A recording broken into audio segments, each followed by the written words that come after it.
ya, apakah sesuai dengan standarnya atau enggak. Jadi ini apa nih, capaian ya, ini dulu deskripsi mata kuliahnya. Ini Bu Eka yang membuat. Saya mohon maaf juga nggak membaca secara detail. Jadi untuk mata kuliah ini yaitu pengendalian dalam dunia industri banyak sekali digunakan untuk menjaga konsistensi produk produksi seperti proses penghilangan minyak, pembuatan kertas, pembangkit listrik dan lainnya. Pengendalian ini digunakan untuk mengendalikan keluaran dari suatu proses dengan hasil yang diinginkan. Jadi harus dikendalikan. Mata kuliah dinamika dan pengendalian proses mempelajari tentang sistem dan analisis pengendalian proses di industri kimia. Mahasiswa diberi bekal tentang dinamika dan pengendalian proses. Jadi ada dinamikanya. Jadi yang ada dinamikanya tidak cuma sinetron Indosiar ya. Dan pengendalian proses, dinamika proses dan pengendalian proses. Secara teori maupun simulasi, diharapkan mereka bisa membuat mekanisme dan algoritma untuk pengendalian suatu proses di industri.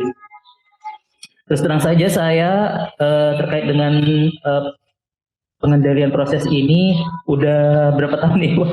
Kelihatan tua nih saya. Udah hampir 6 tahun kali ya. Bukan. 10 tahun.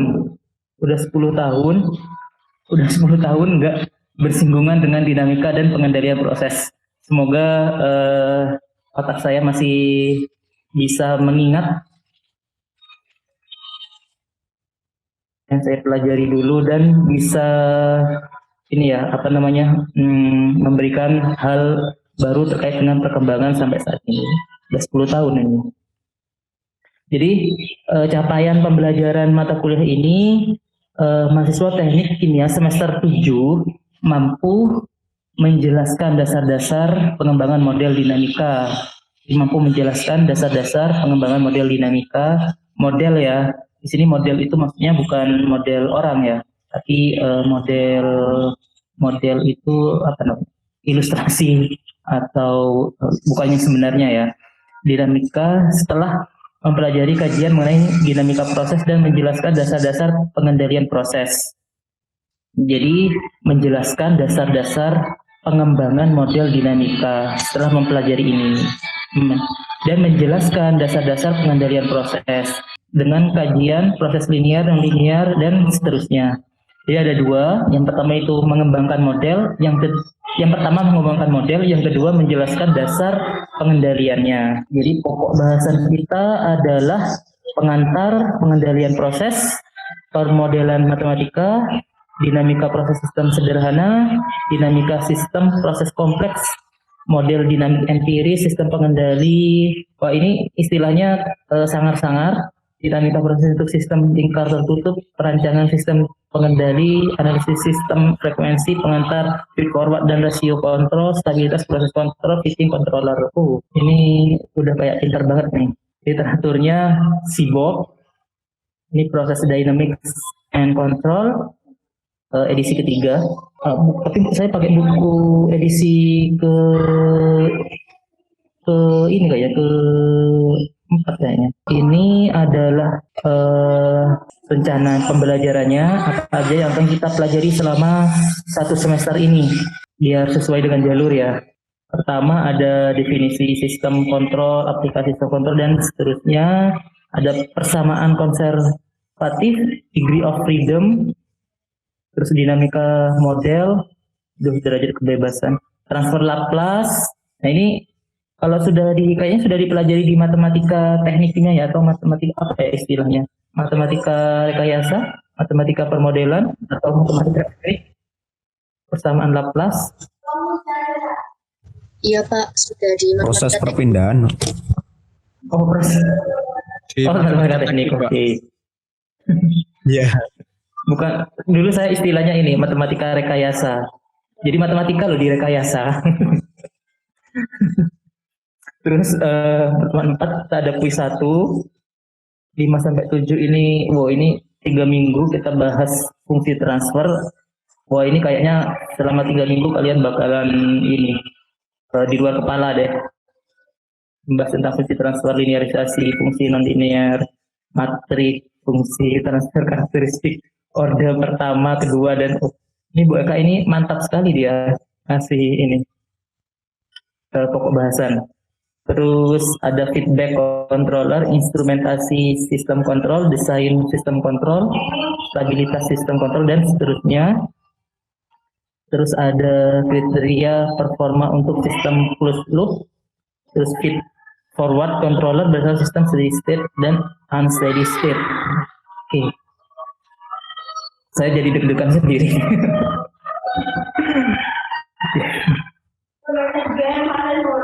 Tuh.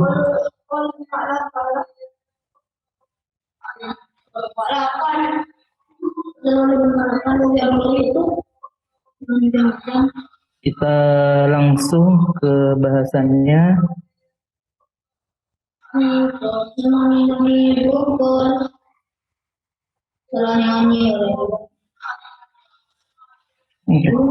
Introduction dulu ya. Ya, ada pengenalan terkait dengan kuliah ini. Jadi introduction terhadap proses kontrol. Sebenarnya ini bukan introduction to proses kontrol, tapi introduction dynamic and process control. Nah, ini yang akan kita pelajari seperti biasa ya. Insya Allah ini cuma untuk pertemuan pertama aja, kok. Jadi nggak apa-apa kalau bosan. Oke, jadi ini yang saya harapkan dari kalian, ngambil kuliah secara serius, mengerjakan tugas dengan sepenuh hati, terus mengkomunikasikan unek-unek atau masukan untuk ini kuliah kita supaya bisa lebih bagus.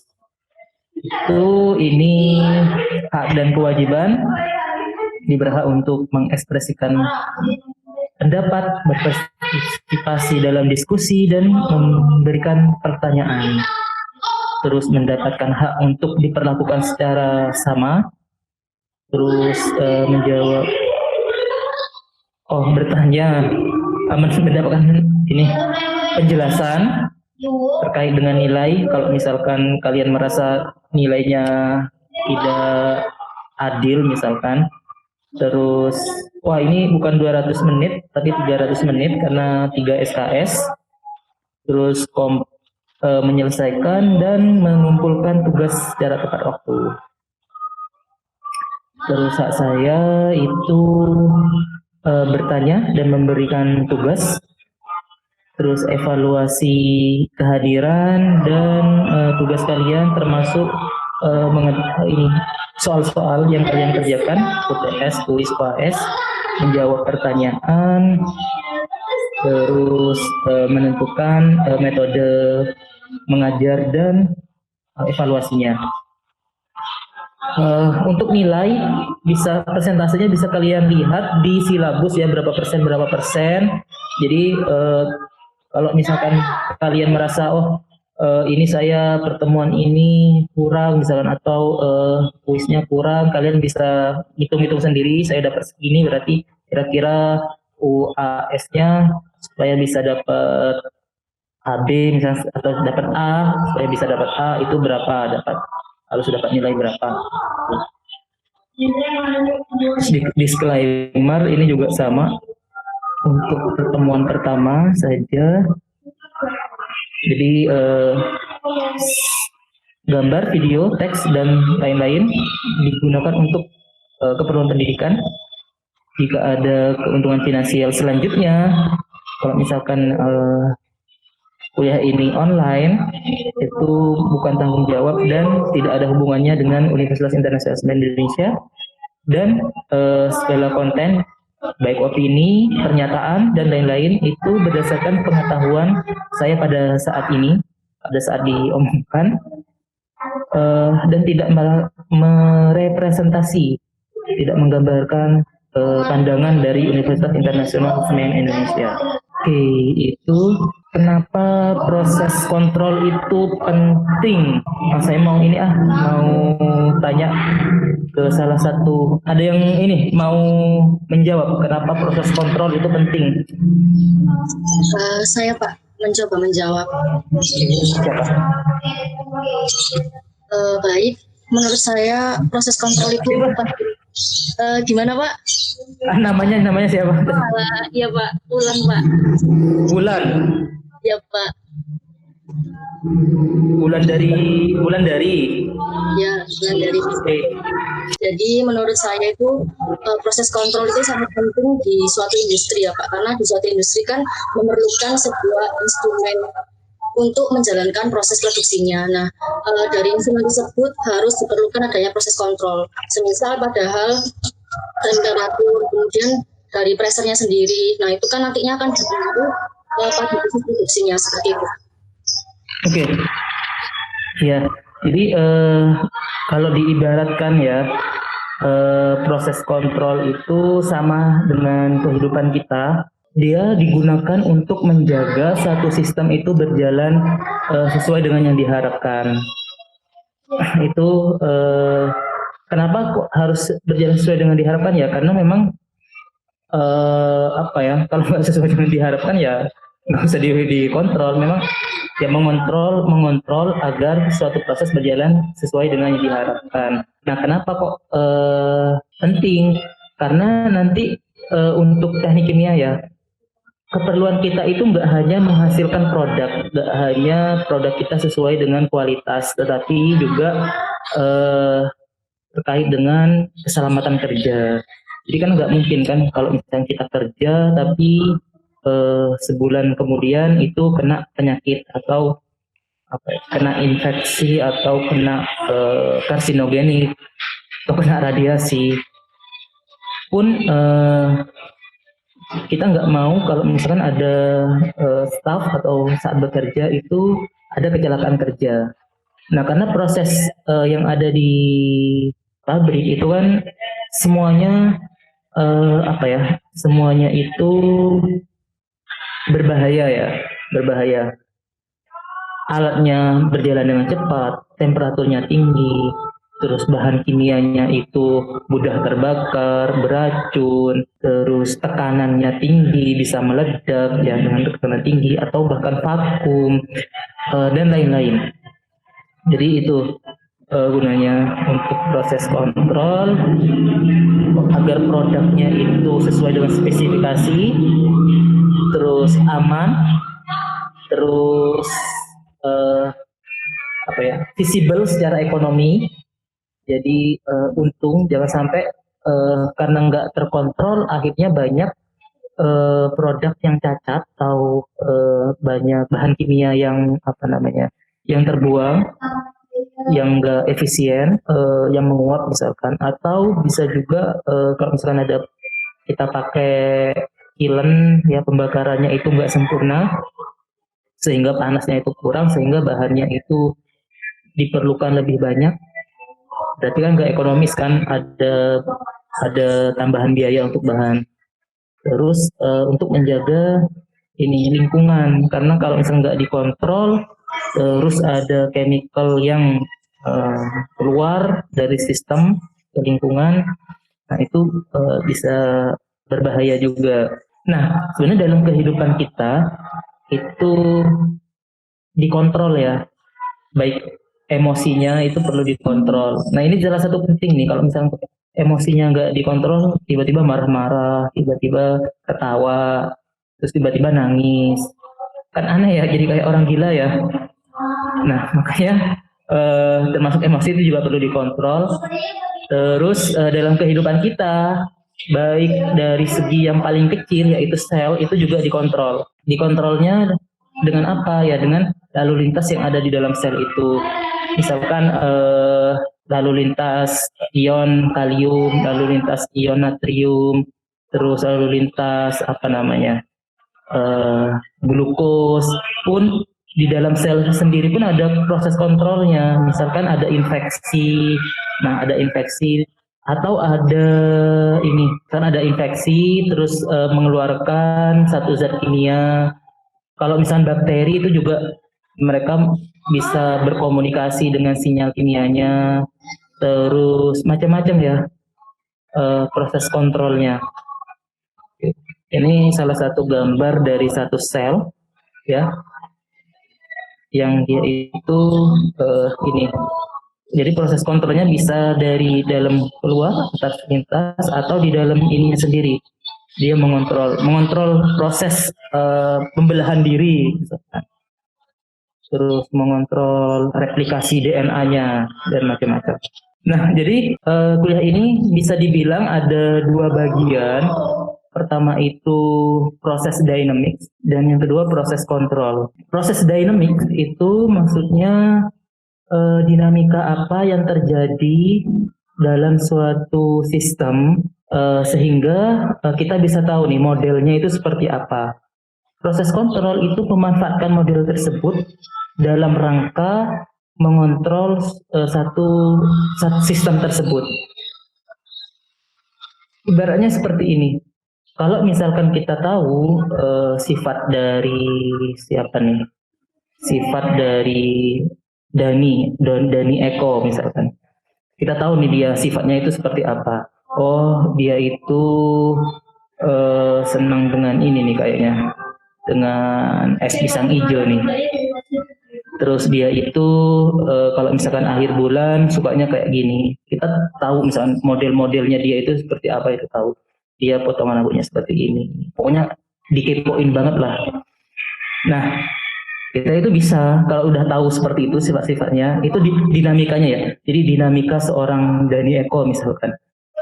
Dinamikanya itu dia kalau misalkan tanggal sekian itu ini jam sekian dia itu ngapain aja itu tahu semuanya. Apa yang Dani Eko kepoin di Instagram itu dia tahu.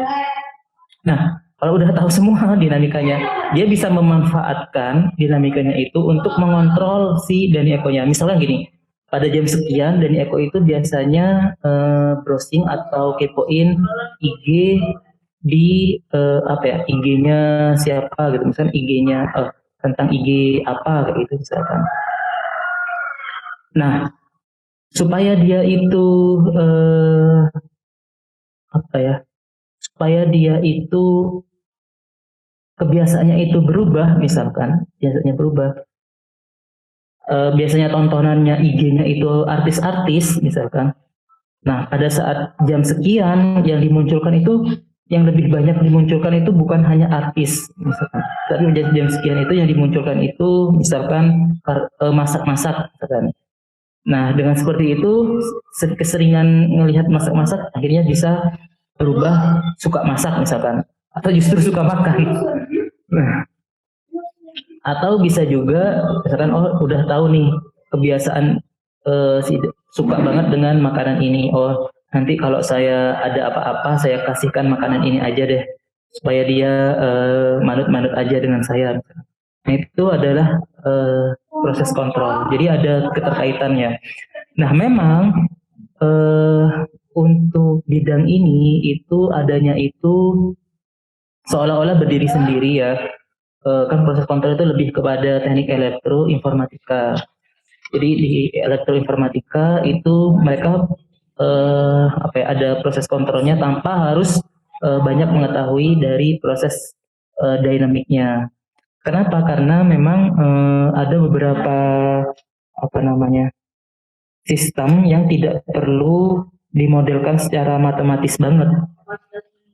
Jadi karena udah saking banyaknya itu udah tahu kira-kira seperti ini modelnya, ya udah berarti bahkan tidak diketahui modelnya ya, cuman berdasarkan data empiris itu data yang langsung diambil dari lapangan. Jadi seperti ini udah langsung dilakukan kontrol. Nah, tapi untuk teknik kimia kita diharapkan bisa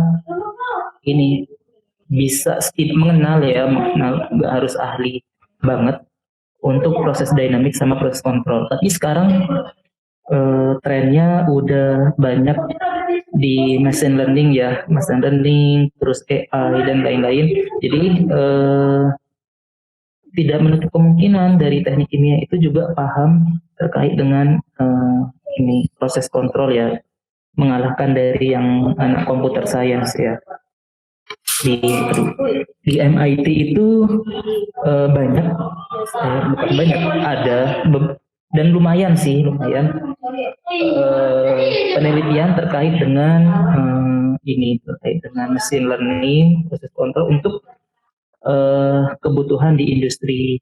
Jadi ketika mereka meneliti, simulasinya itu tidak hanya menggunakan program yang udah ada kayak ANSYS Fluent, HiSys, tapi mereka membuat program tersebut. Nah, ini salah satu bukti bahwa setiap bidang ilmu itu bisa saling berhubungan ya, Makanya kalian kalau bisa ngelihat dari salah satu bidang ilmu yang misalkan nggak berhubungan dengan teknik kimia, setidaknya tahu atau baca-baca buku yang Pak, masa harus baca buku di luar teknik kimia, yang teknik kimianya aja nggak dibaca.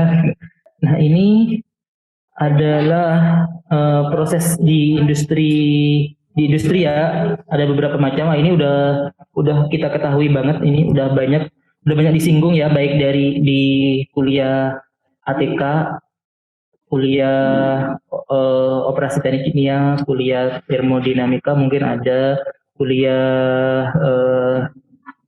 transfer fenomena, terus apa lagi tuh, banyak lah, termodinamika udah disebut ya, TRK teknik reaksi kimia juga ada 3 ya, proses continue, proses batch, sama semi batch.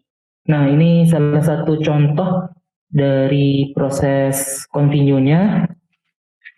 Jadi ada fluid yang masuk, nah ini sistemnya heat exchanger, ada proses fluid yang masuk terus didinginkan dengan air misalkan.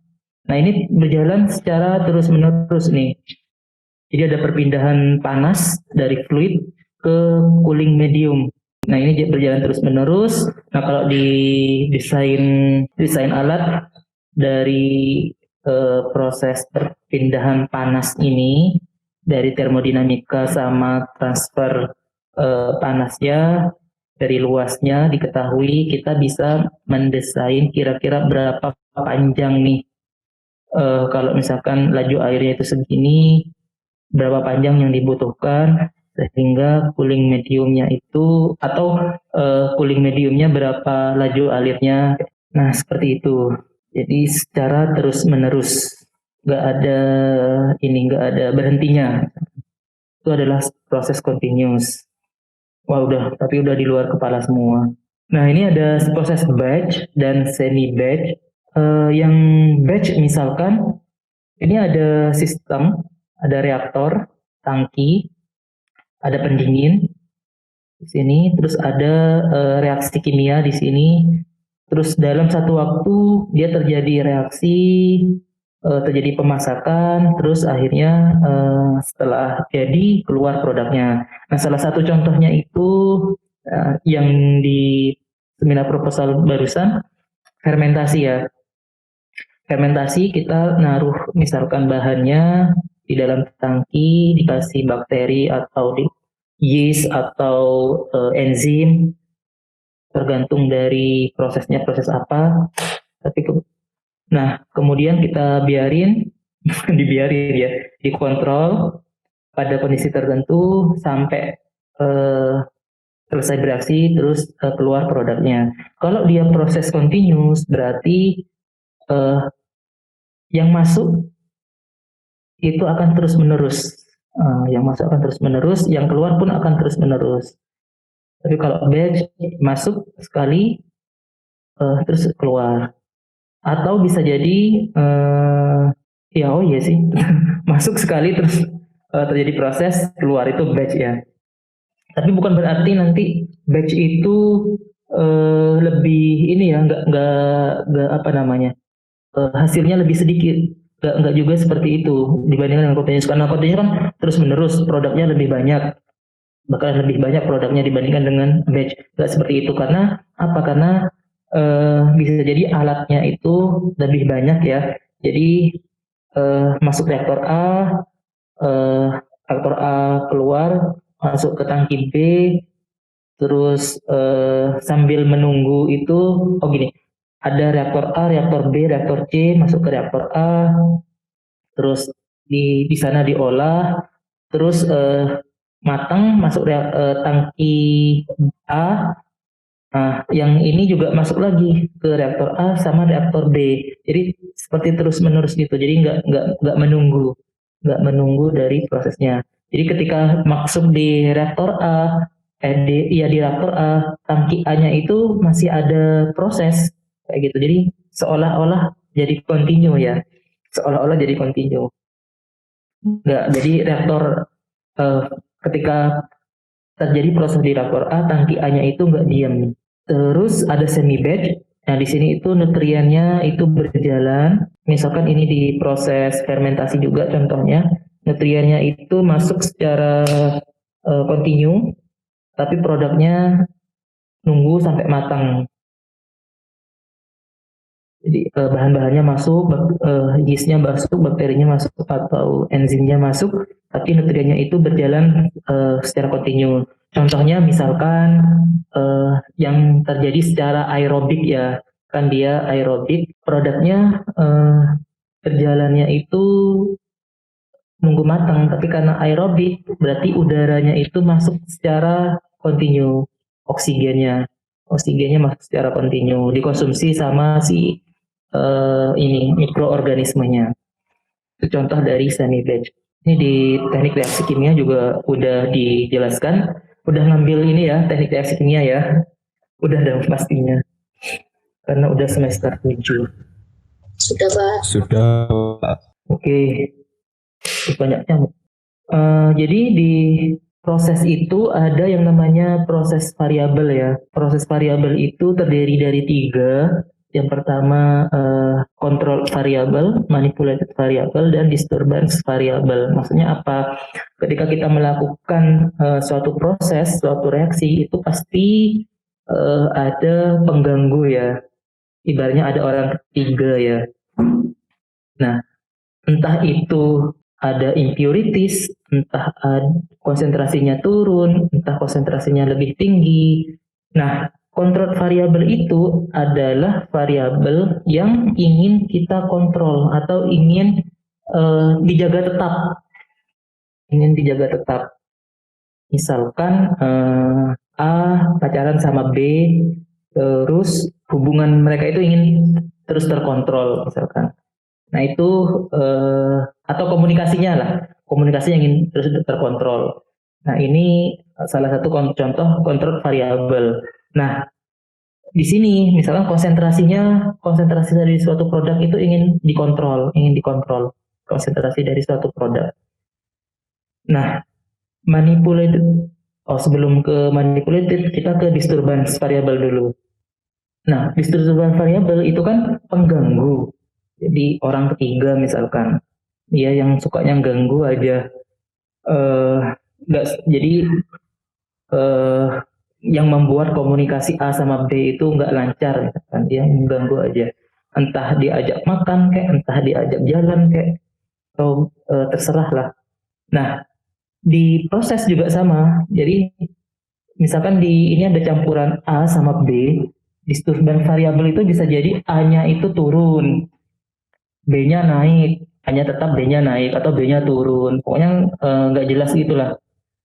Nah, kita bisa melakukan memanipulasi itu, ini kayak Ibu Perti aja man, memanipulasi supaya disturbance itu tidak mengganggu kontrol. Jadi apapun input yang masuk itu keluarnya tetap slow. Nah, apapun yang masuk keluarnya tetap slow, tetap sesuai dengan spesifikasi. Dengan cara apa? Dengan cara dimanipulasi inputnya tersebut. Dia ada kontrol, manipulated disturbance. Nah, di asas teknik kimia kita bicaranya steady state. Termodinamika mungkin kalau misalkan termodinamika satu kita bicara tetap steady state. Terus banyak ya sistem yang steady state. Bahkan kayaknya di level fenomena ada beberapa yang steady state atau pada di desain alat misalkan itu sistemnya steady state, dianggap steady state. Nah, tetapi di ini dinamika proses atau proses kontrol kita nggak akan bicara masalah steady state, kita akan bicaranya unsteady state.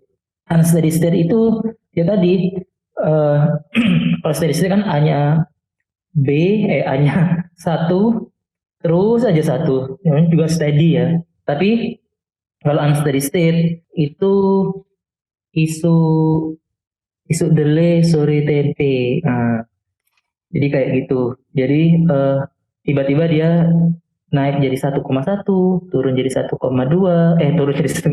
turun jadi 0,9, naik lagi jadi 1,2. Karena apa? Karena satu pabrik itu nggak hanya satu alat ya, ada banyak alat. Kalau misalnya ada alat satu yang trouble, bermasalah, dia bakalan efek domino, nyerempet atau berefek pada alat-alat yang lain. Atau bisa jadi bahannya yang awalnya itu misalkan 90%, ternyata nggak ada yang 90%, adanya 80%, itu kan juga berpengaruh. Jadinya nggak unsteady state.